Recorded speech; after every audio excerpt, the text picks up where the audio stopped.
Grand day, everyone. My name is Nakaja X, and I am the founder of the More Association. And today I will be discussing the immediate need to organize around financial and social empowerment and how they are intertwined and feed off of power, hence acknowledging the critical act in knowing thyself and to not yield to another's influence. The three topics that I will be discussing today are around social identity, financial identity, and Ubuntu. Ubuntu is a way of being. That means I am because we are. This is an ancient tradition of indigenous communities around the world and maintains balance and humanity. We exist not for our individual selves, but for each other. However, living in a capitalist society that is founded on the exploitation and dehumanization of people, it becomes normalized to behave and operate as an individual. Making decisions as an individual creates a gateway for selfishness, deceit, greed, and desire of power to control over something or someone. It is a specific consciousness that goes against humanity. However, each of us represents an ability to change the dynamics of our society by charging ourselves in society to apply wisdom, knowledge, and comprehension skills in order to maximize our resources and leave an inheritance of protection and security for our children's children.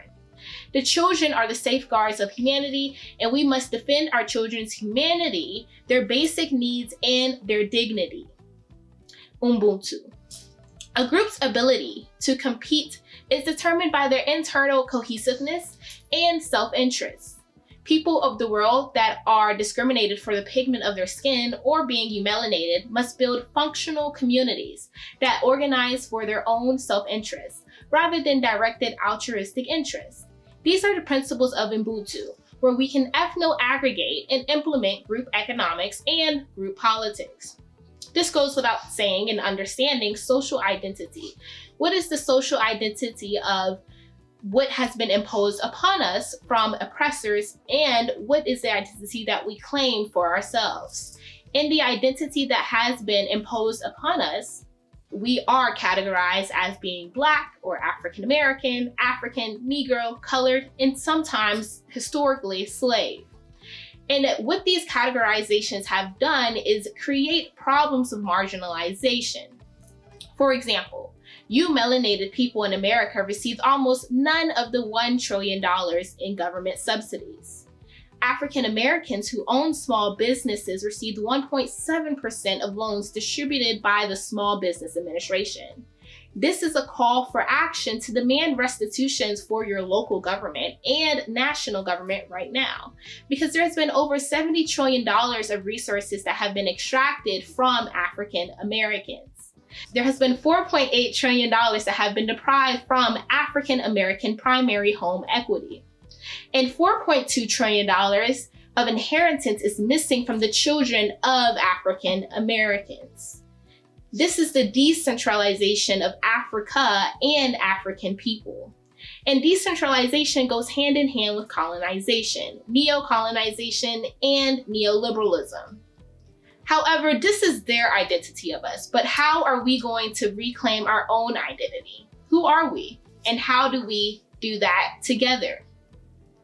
The answer is we are warriors, and our legacy of ancestors is entrenched in knowledge and wealth of divinity. A huge piece of our identity that exists is resistance, and the social movements of resistance begin with us fighting for our justice when met with deprivation and grievances. Deprivation entails the withholding of wealth to exclude people from the necessities of life, such as housing, food, clean water, healthcare, economic, and financial resources. Grievances relate to the distress of the service of the societal injustice and consistent crimes against humanity. In this, we recognize the immediate need to rebuild an economy that serves the interests of our own communities and simply humanity. Right now, we are applying humanistic philosophy to ensure the basic and daily necessities such as products, services, or jobs are supplied despite a person's melanin production, because that is immoral. How do we do this? If we become production-oriented for our own rather than consumption-oriented due to enslavement mentality, then the dependency of white counterparts, their systems, and historic oppressors dissipates. The solution is to begin collectively thinking, seeing, and behaving as a we. And the truth is, aspects of this concept exist in our society, just not in our favor. What are you talking about? Well, let's discuss taxes. We have taxes, which emphasizes the we in accumulating money from the masses, but a me outcome as far as where and who the taxes serve. Taxes is oftentimes disproportionately allocated amongst communities based on the social construction of race because of the foundations of current systems. Not only is the concentration of wealth an inhumane atrocity, but the concentration of tax savings that occur mainly to high-income individuals, and it has amounted to over $385 billion in 1985. Federal and federally assisted borrowing comes from the public despite your race and covers the federal deficit and the credit the government advances in direct loans, guaranteed loans, government-sponsored enterprise loans, and other credit programs. The federal government is meant to provide credit to individuals, businesses, institutions, localities, and foreign governments, yet the government is imbued in racially implicit bias. The military constitutes of over 40% of the federal budget, while assistance to the poor amounts to only 5 cents out of every federal dollar, including food stamps, child nutrition, supplemental security income, aid to families with dependent children or welfare, low-income energy assistance, subsidized housing and other housing assistance, along with other smaller programs. So the conversation of taxes spurs up the call to action for justice as the federal tax system expands anti-progressive elements in our society, affecting us, our children, and the future. What are we going to do about it? This has to be the angle which everyone clings upon to address equity outcomes within our society. It is our humane right to live on this land and be protected from our enemies. And if the enemies happen to be the government, then we must dismantle the government to reconfigure it to operate for the people and by the people. The empowerment of the people comes through the tax system because it is the chief operator to redistribute wealth.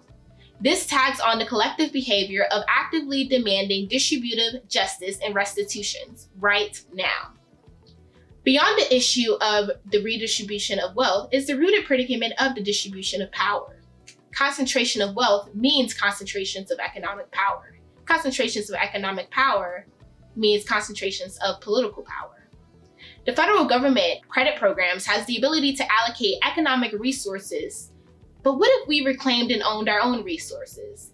It would end the maldistribution of wealth, diminishing poverty. So how would the game change if we empower ourselves by reframing our own identity, ultimately becoming the stewards and owners of our own legacy?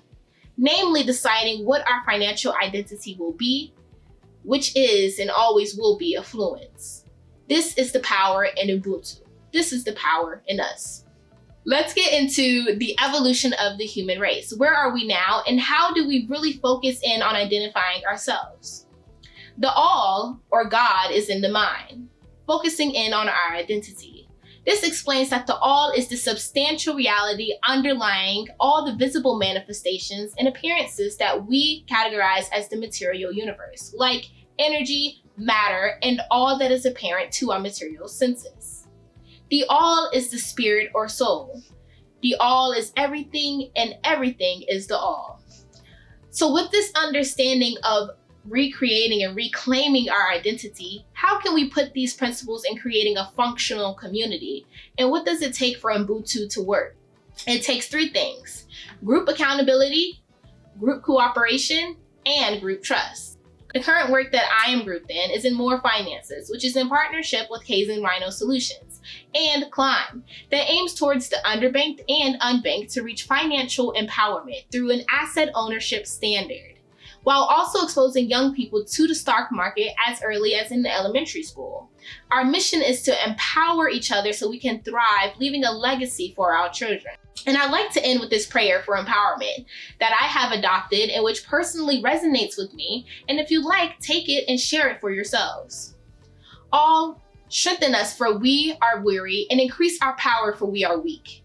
Allow us to put this knowledge into application and rise like the phoenix from our current situation. to transform our lives of our families and be a blessing to those who are the least, the last, and the left out. We come to you as one whole. Amen Ra, Ashe. Thank you for having me.